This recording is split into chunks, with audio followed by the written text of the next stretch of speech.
Welcome back, you guys, to the series Homosexuality and the Bible, 6 verses that causes division. Today in episode 4, we are going to be going over another verse that talks about or seems to talk about homosexuality and its condemnation, but let's see if it affirms the practice of homosexuality or condemns it. Let's get into it. Or do you not know that the unrighteous will not inherit the kingdom of God? Do not be deceived. Neither the sexually immoral, nor idolaters, nor adulterers, nor men who practice homosexuality. The word that's used, or the Greek word rather, that is used before the Greek word arsenokoitai, malakos, which simply means soft. And this was often used in the Greco-Roman world to refer to men who were trying to become like or act like women. And so what that looked like is that they put on makeup, they tried to dress like women, try to be in the position that was seen in this day and age that women should be in regards to sexual intercourse, with the woman being submissive and the male being the dominator, the non-submissive partner in this sexual act. Although this malakos was a lot of times used in regards to talking about the passive partner in sexual intercourse, it was not only used for this. Any men, for instance, that shave their chest hair would be considered a malakoi. Why?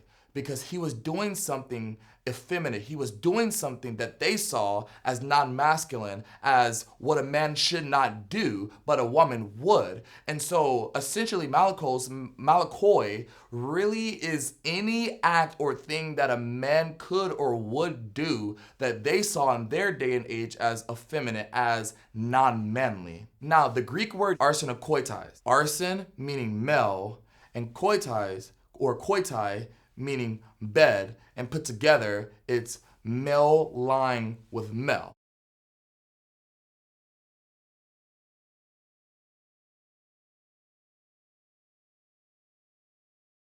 Arsen and koitai, specifically the words separated, arsen and koitai, were actually used together in close proximity to one another. Leviticus 18:22 and Leviticus 20:13.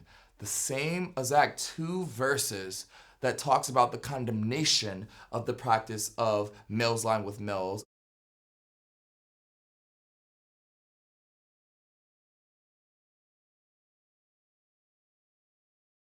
Now, I don't think that this was a coincidence at all for Paul doing this. Now, a lot of people try to knock Paul for putting these words together when in reality, Paul was very and highly educated in Judaism, as the scriptures tells us that he was.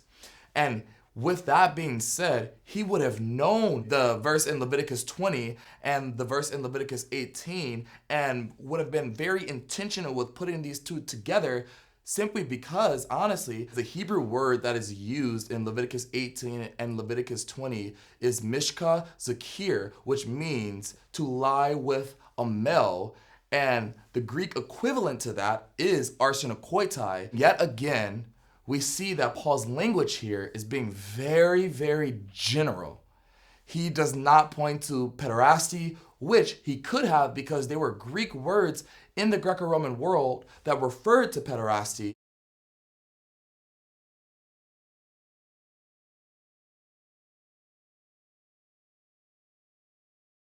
That he could have used in the Greek to say, hey, this is what I am talking about. But again, his language is very, very general in regards to talking about the practice of homosexuality. Now, I'm not going to make a whole entire episode for 1 Timothy 1:10, which also talks about the practice of homosexuality, only because Paul is going over the same thing within this verse. He uses arsenokoitais again, and you can use what we went over today and apply it to the same thing in 1 Timothy 1:10. Thank you so much for being here today. See you on the next and last episode, where I'm not going to be going over specific verses, but I'm actually going to be addressing people in the LGBTQ+ community who are wanting to step into a life of serving Jesus and submitting their life to him, and how to navigate through that. All right, have a nice day.